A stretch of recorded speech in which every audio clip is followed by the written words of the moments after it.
فرمایا کچھ ایسے لوگ بھی تھے جن کی پرورش میں یتیم بچیاں تھیں تو وہ ان سے نکاح کرنا نہیں چاہتے تھے. اس کا معنی ان تنکحو، یہ بھی معنی ہو سکتا ہے ان تنکحو، کہ تم ان سے نکاح نہیں کرنا چاہتے ہو لیکن ان کو دوسروں کے نکاح میں دیتے بھی نہیں ہو کہ اگر دوسروں کو دیں گے تو ایجادات لے کے چلی جائیں گی. والمستضعفین، ان یتیم بچیوں کے بارے میں اللہ حکم دیتا ہے. اور سنو کس کے بارے میں؟ والمستضعفین، اور جن کو کمزور کیا گیا ہے معاشرے میں، من الولدان، بچوں میں سے. ان سب کے لیے کیا حکم دیتا ہے جو اب تک قرآن میں آ چکا وہ بھی احکام ہیں. اور ایک حکم اور کیا؟ ان تقوموا، کہ تم کھڑے ہو جو لیتاما، یتیم بچوں اور بچیوں کے بارے میں، بالقسط، انصاف کے ساتھ. ان کو انصاف دلانے کے لیے اور ان کے لیے انصاف کرنے کے لیے اٹھ کھڑے ہو جاؤ تم، یہ حکم تم کو دے رہا ہے. آیت قدر مشکل ہے تو میں نے کوشش کی اس کو سہل کرنے کی. وما تفعلوا من خیر، اور تم جو کچھ بھی کرو گے نیکی میں سے، فإن اللہ کان بہ علیما، تو ہے اللہ تعالیٰ ان تمام باتوں کو جاننے والا. یہاں تک مردوں کو ڈانٹ ڈانٹ کر کے عورتوں کے حقوق ادا کرنے کے لیے کہا گیا. اب عورتوں کو کہا جا رہا ہے بڑی بھی کچھ تم بھی نرم ہو جاؤ تاکہ زندگی صحیح طرح چلے. کیا کہا جا رہا ہے بڑی بھی سے؟ وَإِنِ امْرَأَةٌ، اور اگر کوئی عورت خافت ڈرے، من بعلیہا، اپنے شوہر سے، نشوزن، نافرمانی سے ڈرے، یعنی شوہر اس سے چہرہ ہٹا رہا ہے، اس کے ساتھ کچھ زیادتیاں کر رہا ہے، صحیح انصاف نہیں کر رہا ہے، دلی طور پر اس کے ساتھ مائل نہیں. او اعراضن، یا وہ ڈرے اس کے اعراض کرنے سے، یعنی اس کو احساس ہو کہ یہ اور نکاح کی تلاش میں ہے اور شاید مجھے کہیں طلاق نہ دے، تو ایسے وقت میں یہ عورت اگر اپنا کوئی حق چھوڑ دے اور شوہر کو کہے کہ چل تو نے میرا یہ ایک حق دینا تھا، میں یہ معاف کر دیتی ہوں تجھے، تو اس سے کیا ہوگا؟ اس کے دل کی قدورت محبت میں بدل جائے گی. ایسا اگر کر سکتی ہے تو اس کو کرنا چاہیے. فلا جناح علیہما، تو ان دونوں پر کوئی گناہ نہیں، ان یصلحا، کہ وہ صلح کریں، بینہما، آپس میں بیٹھ کر، صلحن، کوئی صلح کر لیں. بیوی نے ایک حق چھوڑ دیا، مرد نیچے اتر آئے اور بیوی بھی، اور دونوں مل بیٹھے، صلح ہو جائے. والصلح خیر، اور صلح ہی میں بہتری ہے. تو بیوی کوئی حق چھوڑے گی تو کیا شوہر نرم ہو جائے گا؟ فرمایا بالکل ہوگا. کیوں؟ وَأُحْضِرَتِ الْأَنفُسِ، اور حاضر کی گئی ہیں جانیں، الشح، لالچ کے پاس. ہر جان کے دل کے اندر لالچ رکھی گئی ہے. جب دنیاوی مفادات تھوڑے سے عورت چھوڑے گی تو ان دنیاوی فائدوں کی وجہ سے شوہر کا دل نرم ہو جائے گا، وہ جھک جائے گا اور ٹوٹتا ٹوٹتا رشتہ جڑ جائے گا. وَإِن تُحْسِنُوا، اب بات پھر شوہروں سے، اے شوہرو، ان تحسنوا، اگر تم ہی نیکی کرو، نہ ان سے حقوق معاف کرواؤ، ان کے پورے حقوق ادا کرو، وَتَتَّقُوا، اور اللہ سے ڈرو، تو بے شک دنیاوی مفاد اگرچہ تم کو نہیں حاصل ہو رہے ہیں، مثلا کسی ضرورت سے نکاح کیا تھا، اولاد ہو اور اس سے اولاد نہیں ہو رہی ہے، لیکن اگر برداشت کر لو گے تو آخرت میں جو تم کو ملے گا وہ اس سے بہت زیادہ. فَإِنَّ اللَّهَ كَانَ بِمَا تَعْمَلُونَ خَبِيرًا، تو بے شک اللہ تعالیٰ کانا ہے، بما تعملون، تم جو کچھ کرو گے، خبیرن، اس کی خبر رکھنے والا. تو کیا تمہاری نیکی اللہ کے ہاں ضائع ہو جائے گی؟ برداشت کر لو. بے شک شاید وہ مفاد تم کو حاصل نہیں ہو رہا ہے جس کے لیے نکاح کیا ہے، لیکن اس کے باوجود بھی رشتے کو جوڑ کر رکھو، اسی پر ثواب ملے گا. وَلَن تَسْتَطِيعُوا، ایک کمزوری. فرمایا دیکھو، دلی طور پر کوئی آدمی اپنی بیوی کے ساتھ، دو بیویاں ہیں، پورا انصاف کرے محبت میں، یہ ممکن ہی نہیں ہے. وَلَن تَسْتَطِيعُوا، اور تم ہرگز، لن کا معنی آگے ہرگز، نہیں طاقت رکھو گے، ان تعدلوا، کہ تم عدل کر سکو، بین النساء، عورتوں کے درمیان، ولو حرصتم، اگرچہ تم اس کی لالچ بھی کرو، فلا تمیلوا، تو لہذا تم مائل نہ ہو جاؤ، جھک نہ جاؤ، کل المیل، یعنی جب دلی طور پر کر نہیں سکتے چاہنے کے باوجود، تو جو ظاہری انصاف کر سکتے ہیں اس میں ایک کے سائے طرف مت جھکو. فلا تمیلوا، تو مت جھکو تم، کل المیل، پورے کے پورے جھکنا. جھکنے کا مطلب کپڑے میں، خرچے میں، اور سب سے زیادہ وقت میں. جتنا ایک کو وقت دینا ہے اتنا ہی پوری کو دو، دوسری کو دو. ایسا نہ کرو کہ ایک کی طرف جھک جاؤ، فتذروها، تو چھوڑ دو تم عورت کو، کل معلقہ، اس چیز کی طرح جو لٹکی ہوئی ہو. لٹکی ہوئی مطلب کہ نہ بیچاری وہ بھی شوہر والی ہے کہ اس کو بیوی کے حقوق مل رہے ہیں، اور نہ اس کو طلاق ہے کہ وہ دوسری جگہ نکاح کر سکے. عجیب تم نے بیچ میں لٹکا دیا۔ وَإِن تُصْلِحُوا، اور اگر تم اے شوہرو کڑوی کسیلی برداشت کر کے صلح کر لو گے، وَتَتَّقُوا، اور تقوی اختیار کرو گے، اللہ سے ڈرو گے، تو دیکھو اللہ تعالیٰ بھی بہت معاف کرتا ہے، لہذا تم معاف کر دو۔ تَخَلَّقُوا بِأَخْلَاقِ اللَّهِ، حدیث میں آیا اللہ کے اخلاق کو اپناؤ۔ اللہ کے خلق کیا ہیں؟ فَإِنَّ اللَّهَ كَانَ غَفُورًا، تو بے شک اللہ تعالیٰ بخشنے والا ہے، رحیماً رحم کرنے والا ہے۔ دونوں سے مختلف طریقوں سے کہا کہ رشتہ نبھانے کی کوشش کرو، لیکن اگر نہیں نبھا تو پھر یہ ایسا رشتہ نہیں کہ ایک دوسرے پر تھوپا جائے۔ زندگی نبھانی ہے، خام خواہ جوڑ کے رکھو جی، ان کو کورٹ اور کچہریوں کے ذریعے سے مار مار کر اکٹھا کرو، فرمایا نہیں کیا جا سکتا ہے۔ تو اگر جدائی ہونے لگے وہیں یتفرقا، اور اگر وہ دونوں جدا ہی ہو جائیں تو پھر اس طرح جدا ہو جاؤ کہ دونوں یہ سمجھو کہ بھئی ہمیں اللہ نے ایسا ہی کر دیا ہے، اب کسی کو یہ نہ سمجھو کہ یہ میرا محتاج ہے، نہیں، یغنی، اللہ غیر محتاج کر دے گا، کلن، ہر کسی کو، من سعتی ہی، اپنے کرم سے، اپنے فضل سے، اپنی وسعت سے۔ مطلب یہ سوچو، بیوی نہ یہ سوچے کہ اس کالے کلونٹے کو ملتی کون تھی تو میرے باپ نے پتہ نہیں اس کے سر لگا دیا تھا، نہیں، ہو سکتا ہے اللہ اس کے بعد اس کو اپنی زندگی نبھانے کے لیے وقت دے گا، اور شوہر سمجھے کہ اس کو کون رکھتا تھا، اب تو یہ برباد ہو جائے گی، نہیں، اللہ کے اوپر بھروسہ کرو، ہو سکتا ہے اس کو بہتر گھر ملے، تم کو بہتر گھر ملے۔ اخلاق کا دامن مت چھوڑو، ایک دوسرے پر فضل کرنے کو، احسان کرنے کو مت بھولو، پیچھے گزر چکا۔ وَكَانَ اللَّهُ وَاسِعًا، اور اللہ تعالیٰ وسعت والا ہے، بڑے فضل والا ہے، حکیماً، حکمت والا ہے، ہر ایک کو دے دے گا اپنے کرم سے۔ کیسا دے گا؟ فرمایا زمین اور آسمان سارا اللہ کا ہے۔ کہ شوہر کے باپ کا ہے، وہ کہے کہ یہ بھوکی مرے گی، وَلِلَّهِ مَا فِي السَّمَاوَاتِ وَمَا فِي الْأَرْضِ، اور اللہ ہی کے لیے جو کچھ آسمانوں میں، وَمَا فِي الْأَرْضِ، اور جو زمین میں ہے، وَلَقَدْ وَصَّيْنَا، جب اسی کا ہے تو اللہ اپنے کرم سے ہر ایک کو دے دے گا۔ وَلَقَدْ وَصَّيْنَا، اور یقیناً تمہارا کیا کام ہے، یقیناً وَصَّيْنَا، ہم نے تاکیدی حکم دیا، الذین، ان لوگوں کو، اوتوا الکتاب، جن کو کتاب دی گئی تھی، من قبلکم، تم سے پہلے، وَإِيَّاكُمْ، اور خاص تم کو بھی یہ تاکیدی حکم دے رہا ہوں، ان اتقوا اللہ، کہ تم اللہ کا تقوی اختیار کرو۔ میاں بیوی کے مسائل ہیں، تقوی کا دامن نہ چھوڑو، اور اگر تقوی کا دامن چھوڑ دو گے، فَإِن تَكْفُرُوا وَإِن تَكْفُرُوا، اور اگر تم انکار کرو گے، کفر کرو گے، تقوی پر نہیں چلو گے، فَإِنَّ لِلَّهِ، اللہ سے نہیں ڈرو گے، اللہ سے نہ تقوی نہ اختیار کرنا کفر نہیں ہے، اللہ سے نہ ڈرنا اور دین کو نہ قبول کرنا یہ ہے کفر۔ اگر تم کفر کرو گے اللہ کا کچھ نہیں بگڑے گا، کیوں؟ جو کچھ آسمانوں اور زمین میں ہے سب اللہ کا ہے، اللہ کیا تمہارا محتاج ہے؟ فَإِنَّ لِلَّهِ مَا فِي السَّمَاوَاتِ وَمَا فِي الْأَرْضِ، تو اللہ بے شک للہ، اللہ ہی کا ہے، ما، ہر وہ چیز، فی السماوات، جو آسمانوں میں ہے، وما، اور ہر وہ چیز جو فی الارض، زمین میں ہے۔ وَكَانَ اللَّهُ غَنِيًّا، اور اللہ بے نیاز ہے، وہ کسی کا محتاج نہیں، حمیداً، تعریفوں والا ہے، اس کو کسی کی تعریف کی ضرورت نہیں۔ دیکھیے 2 مرتبہ، تیسری مرتبہ پھر آ رہا للہ، اور اللہ کسی کا محتاج کیوں ہوگا؟ اللہ ہی کا ہے، ما فی السماوات، جو کچھ آسمانوں میں، وما فی الارض، اور جو کچھ زمین میں، وکفا باللہ وکیلا، اور اللہ کافی ہے وکیلاً، کام بنانے کے اعتبار سے، کارسازی کے اعتبار سے۔ کیوں؟ جب ساری چیزیں اللہ کی ہیں تو کیا وہ نہیں کام بنا سکتا ہے لوگوں کا؟ وہ بے نیاز ہے۔ دیکھو ایک ہی لفظ 3 مرتبہ آیا، مگر تینوں مرتبہ اس کے دائیں بائیں کے تعلق سے، کے اعتبار سے الگ الگ معنی نکلا۔ کیا لفظ؟ للہ ما فی السماوات والارض، ان یشاء یذہبکم، اے انسانوں اللہ اس طرح بے نیاز ہے، کسی کا محتاج نہیں، ان، اگر یشاء چاہے وہ، یذہب، لے جائے، کم، تم سب کو، ایھا الناس، اے ساری دنیا کے لوگوں، سب کو لے جائے، اور کیا کرے؟ وَيَأْتِ بِآخَرِينَ، اور لے آئے دوسرے لوگوں کو، وَكَانَ اللَّهُ عَلَى ذَلِكَ قَدِيرًا، اور ہے اللہ تعالیٰ اس پر قدرت رکھنے والا۔ اللہ کے پاس آسمان زمین سارے خزانے ہیں، اور دنیا بھی ہے اور آخرت بھی ہے۔ اب تمہیں اللہ سے دنیا مانگنی چاہیے کہ آخرت مانگنی چاہیے؟ فیصلہ کرو۔ مَنْ كَانَ يُرِيدُ ثَوَابَ الدُّنْيَا، جو کوئی چاہے گا دنیا کا بدلہ، یعنی شوہر صرف بیوی سے دنیا کے مفاد، بیوی صرف شوہر سے دنیا کے مفاد، اور ایک دوسرے کو معاف کر کے آخرت کا ثواب نہیں چاہتے ہیں، کتنا نقصان کر رہے ہیں۔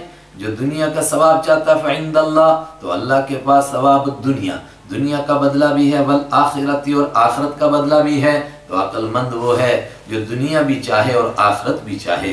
وَكَانَ اللَّهُ سَمِيعًا بَصِيرًا، اور اللہ تعالیٰ ہے سننے والا، بصیراً دیکھنے والا۔ تھوڑا سا پڑھ لیتے ہیں اور انشاءاللہ۔ وَيَا أَيُّهَا الَّذِينَ آمَنُوا كُونُوا قَوَّامِينَ، اے ایمان والو، کونو ہو جاؤ قوامین، کھڑے ہونے والے، بالقسط، انصاف کے ساتھ۔ اوپر کہا تھا یتیموں کا حق دلانے کے لیے انصاف کے ساتھ اٹھ کھڑے ہو جاؤ، پھر فرمایا تم انصاف کے ساتھ کھڑے ہونے والے ہو جاؤ، شہداء للہ، اللہ کے لیے گواہی دینے والے، پوری دنیا میں اللہ کی توحید کا ڈنکا بجاؤ اور اس پر مردانہ وار پہاڑ بن کر کے کھڑے ہو جاؤ اور گواہی دو اللہ کی توحید کی بھی، لیکن عام مقدمات میں لوگوں کے معاملات کی گواہی دو اور اللہ کے لیے دو، سچی گواہی دو۔ وَلَوْ عَلَىٰ أَنفُسِكُمْ، اگرچہ تم کو اپنے خلاف بھی گواہی دینی پڑے۔ اپنے خلاف گواہی نہیں دی جاتی ہے، مطلب یہ ہے کہ تمہیں اگر اپنے خلاف اقرار کرنا پڑے جرم کا تو کرو اقرار، اور صحابہ نے اقرار کر کے دکھایا۔ ابل والدین، یا تمہیں اپنے ماں باپ کے خلاف گواہی دینی پڑے تو دو، والاقربین، یا اپنے قریبی رشتہ داروں کے خلاف گواہی دینی پڑی تو دو۔ اور کوئی آدمی کسی کے لیے جب گواہی دیتا ہے تو کبھی مالداری سے ڈرتا ہے اور کبھی سوچتا ہے کہ غریب ہے، میں اگر گواہی دوں گا اس کا ہاتھ کٹے گا چوری کی وجہ سے تو غریب کے بچے بھوکے مریں گے۔ فرمایا جس کے خلاف گواہی دے رہے ہو وہ مالدار ہو تب، وہ غریب ہو تب بھی۔ ان یکن غنیا، اگر وہ ہوگا مالدار جس کے خلاف گواہی ہو رہی ہے، او فقیرا، یا ہوگا ضرورت مند، فاللہ اولا بہما، تو اللہ تعالیٰ ان دونوں کا زیادہ حق رکھنے والا ہے، اللہ ان کے قریب، وہ خود دیکھے گا مالدار کو کیا کرنا ہے، غریب کے ساتھ کیسے اللہ تعالیٰ نے اس کی زندگی کے نبھانے کا اسباب مہیا کرنے ہیں، وہ اللہ جانے، اس کی مخلوق جانے۔ تم اس کی وجہ سے جھوٹی گواہی مت دو، فلا تتبعوا الہوا، تو مت چلو تم خواہشات کے پیچھے اور گواہی کو کسی کے اوپر ترس کھا کر کے جھوٹی گواہی دینا یا کسی سے ڈر کر کے جھوٹی گواہی دینا، یہ خواہش کے پیچھے چلنا ہے۔ ان تعدلوا، مت خواہش کے پیچھے چلو اس سے کہ تم انصاف نہ کر سکو، یعنی لا پوشیدہ۔ وَإِن تَلْوُوا، اور اگر تم گواہی دینے کے موقع پر صاف صاف گواہی نہیں دو گے بلکہ ان تلوو، اور اگر تم موڑ توڑ سے کام لوگے، تلوو کا لین بھی السنت، ابھی ہم نے پیچھے پڑھا، زبان کو مروڑنا، صاف صاف بات نہیں کہی، ہاں بھئی اس نے چوری کی تھی، کہا ہاں کچھ لگ رہا تھا مجھے پتہ نہیں، وہاں سے کچھ لوگ گزرے تھے، نہ سچ کہہ رہا ہے نہ جھوٹ کہہ رہا ہے، بیچ کی بات۔ او تعرضوا، یا تم اعراض کرو گے، گواہی دینے سے انکار کر دو گے، فإن اللہ کان، تو بے شک اللہ تعالیٰ ہے، بما تعملون، جو کچھ تم کرتے اس کی خبر رکھنے والا۔ یہ بڑا تاکیدی حکم کیوں دیا گیا؟ اس لیے کہ دنیا میں انصاف مبنی ہے گواہی کے اوپر، اگر گواہ جھوٹی گواہی دیں گے تو ویسا فیصلہ ہو جائے گا، سچی گواہی دیں گے ویسا فیصلہ ہو جائے گا، تو اگر دنیا میں انصاف کو برقرار رکھنا ہے تو سچی گواہی دینی ہے۔ یا ایھا الذین آمنوا، اے وہ لوگ جو ایمان لائے ہو، آمنو باللہ، ایمان لاؤ اللہ پر، ایمان لائے ہو تو ایمان لاؤ اللہ پر۔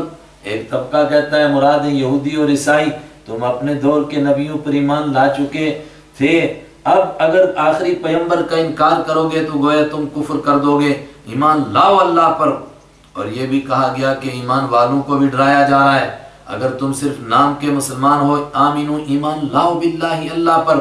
ایمان لانے کا مطلب ایمان کے ان تقاضوں پر پورا اترو، گواہی دو، انصاف کرو، ورسولہ، اور اس کے رسول پر ایمان لاؤ، والکتابی، اور کتاب پر، الذی نزل علی رسولی، جو اللہ نے اتاری اپنے رسول پر، اس کتاب پر ایمان لاؤ، اس کے قانون کو، اس کے حکموں کو مانو، والکتابی، اور اس کتاب، ان کتابوں پر ایمان لاؤ۔ یہ الکتاب اگرچہ واحد کا لفظ ہے لیکن عربی گرامر کے اعتبار سے اس کا ترجمہ الف لام کی وجہ سے کتابوں پر بھی ہو سکتا ہے، اور ان کتابوں پر ایمان لاؤ، الذی انزل، جو اتاری اللہ نے، من قبل، اس سے پہلے، ومن یکفر باللہ، اور جو کوئی کفر کرے گا اللہ کے ساتھ، نہیں مانے گا، اللہ کا انکار کرے گا، وملائکتہ، اور اس کے فرشتوں کا، وکتبہ، اور اس کی کتابوں کا، ورسلہ، اور اس کے رسولوں کا، والیوم الاخر، اور آخرت کے دن کا انکار کرے گا، تو وہ کسی کا بگاڑے گا کچھ، فقد ضل ضلالا بعیدا، تو ضرور وہ بھٹک گیا ضلالا بعیدا، دور کی گمراہی میں۔ ان الذین آمنوا، بے شک وہ لوگ جو ایمان لائے، ثم کفروا، پھر انہوں نے کفر کیا، ثم آمنوا، پھر ایمان لائے، ثم کفروا، پھر انہوں نے کفر کیا، ثم ازدادوا کفرا، پھر وہ کفر میں بڑھتے چلے گئے، مطلب بعض نے کہا چونکہ بات یہودیوں اور عیسائیوں کی چل رہی تھی تو مطلب ہے کہ حضرت موسیٰ علیہ السلام پر ایمان لائے، حضرت عیسیٰ علیہ السلام کے دور میں کفر کر لیا، اور پھر جنہوں نے حضرت عیسیٰ علیہ السلام کے دور میں ایمان قبول کیا، حضرت رحمت عالم صلی اللہ علیہ وسلم کا انکار کر دیا، ثم ازدادوا کفرا، پھر کفر میں بڑھتے چلے گئے۔ بعض نے کہا منافقوں سے بات ہو رہی ہے، ایمان کا اظہار کیا، اعمال کفر کے جیسے کیے، پھر ڈانٹ پڑی، پھر ایمان کا اظہار کیا، پھر کفر کے جیسے اعمال کیے، جیسے کہ ابھی اس منافق کا ذکر ہوا تھا، اور پھر مکہ والوں سے ملا اور پورا مشرک ہو گیا، تو ثم ازدادوا کفرا، پھر کفر میں بڑھتے چلے گئے۔ اور تیسرا معنی کہ نہیں، بعض لوگ واقعتاً پہلے ایمان لائے، پھر اعلانیہ مرتد ہوئے، پھر ایمان لائے، پھر اعلانیہ مرتد ہوئے، اور پھر کفر میں بڑھتے ہی چلے گئے۔ تو اگر کوئی ایسا کرے گا تو وہ کس کا نقصان کرے گا؟ لم یکن اللہ، ایسا ہرگز نہیں اللہ لیغفر لہم کہ اللہ ان کی بخشش کرے، ولا لیہدیہم، اور ایسا ہرگز نہیں اللہ کہ ان کو ہدایت دے، سبیلاً راستے کی۔ میں نے کہا منافق بھی مراد ہو سکتے ہیں، آگے منافقوں کا تذکرہ، بشر المنافقین، خوشخبری دے دیجئے منافقت کرنے والوں کو جو زبان سے کلمہ پڑھتے ہیں اور دل میں کفر چھپاتے ہیں، بِأَنَّ لَهُمْ، کہ ان کے لیے عذاباً علیما، دردناک عذاب ہے۔ الذین یتخذون الکافرین اولیاء، منافقوں کی سب سے بڑی پہچان کیا تھی؟ کافروں سے دوستی لگاتے تھے۔ الذین یتخذون الکافرین، جو بناتے ہیں کافروں کو اولیاء، دوست، من دون المؤمنین، ایمان والوں کے علاوہ، تو ان سے دوستی لگاتے تھے، ان کے ساتھ کافر، مسلمانوں کے ساتھ مسلمان کیوں ان سے دوستی لگاتے تھے؟ تاکہ ہماری عزت خطرے میں نہ پڑے۔ ایبتغون عندهم العزہ، کیا وہ ان کے پاس عزت تلاش کرتے ہیں؟ فإن العزة للہ جميعا، تو بے شک عزت ساری کی ساری اللہ کے لیے ہے۔ کافروں کے پاس عزت نہیں مل سکتی ہے، اس لیے سچا ایمان قبول کرو۔ اے منافقو، تم اگر ان کو دوست بناتے ہو، عزت تو اللہ کے پاس ہے، ان کو دوست بنانے سے عزت نہیں نصیب ہوگی۔ صدق اللہ مولانا۔